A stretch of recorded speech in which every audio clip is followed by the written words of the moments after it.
The death of George Floyd focusing attention on police training and use of force for police officers. Many decisions they make happen in a matter of seconds. Trainees at Springfield Police Academy have been able to hone their skills in hundreds of different scenarios through the Milo simulator. Today, media members, including our very own Audrey Russo, were invited to try it out. She joins us live in Springfield with more. Audrey? The simulator uses scenarios that are based off of real-life situations and calls made to law enforcement agencies around the country. I had the chance to try out a few scenarios where the line between shooting or not shooting was absolutely razor thin. And even though it was just a screen, I can say as someone with no law enforcement training, the pressure and the tension feels very real. Our test with the Springfield Police Department's Milo simulator started off with just holding the system's training gun, firing a few rounds, and shooting targets on a screen. The media and Springfield Mayor Dominic Sarno giving it a try.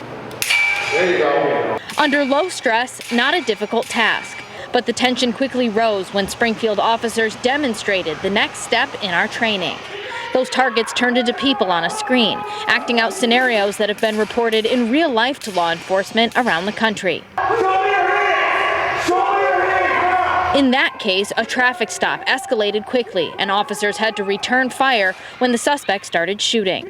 But the line between shoot or don't shoot is precarious and can change in a second.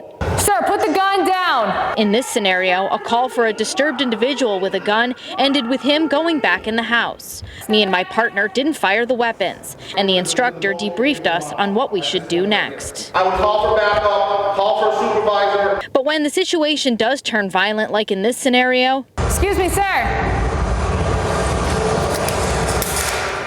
Springfield Police tell Western Mass News a suspect charging from a distance of 21 feet is the closest they can be before it's too late to stop them. Charging from 15 feet, I couldn't reach my gun fast enough. Not to mention officers have to measure that distance while trying to decide if it's safe to fire their weapons in their surroundings. If they miss, look at the background there. Is that a possible school back there? We try to run a domestic, we try to run a car stop, we try to run an active shooter. Because we think that those are some of the things that most of the officers respond to. And also emotionally disturbed person. I sat down with Springfield firearms instructor Michael Dumas, who tells me the department's simulator has underwent upgrades every 3 years since 2011. This most updated version has been in use in the facility for the last year. Probably close to 400 different scenarios. He tells me that officers who go through this training have the option to simulate using a taser or mace and de-escalation tactics.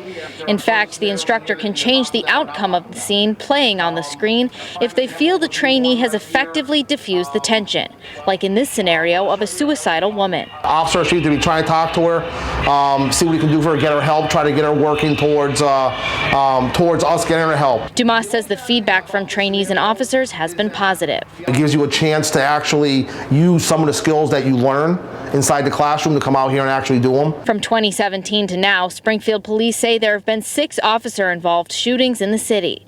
Twice they were fired upon first, 3 times the suspect tried to drive at the officers, and once they were threatened and charged at by the suspect. And in those instances, 0 suspects were killed. There you go. Good. In the training facility, the trainees know they'll walk out alive. But even just the stress of the room hones muscle memory and the critical ability to evaluate each and every unique situation. Because once they earn their badge, there are no debriefs, no simulations, and no guarantees they'll come home alive. How to perform effectively when the stress is on. I mean, that's why this training is so important. Now, in those 6 officer-involved shootings in the Springfield Police Department in that period of time from 2017 to now, officers say that the Hampden County DA evaluated each time that use of force was used and determined that each time it was justified. Live in Springfield, Audrey Russo for Western Mass News.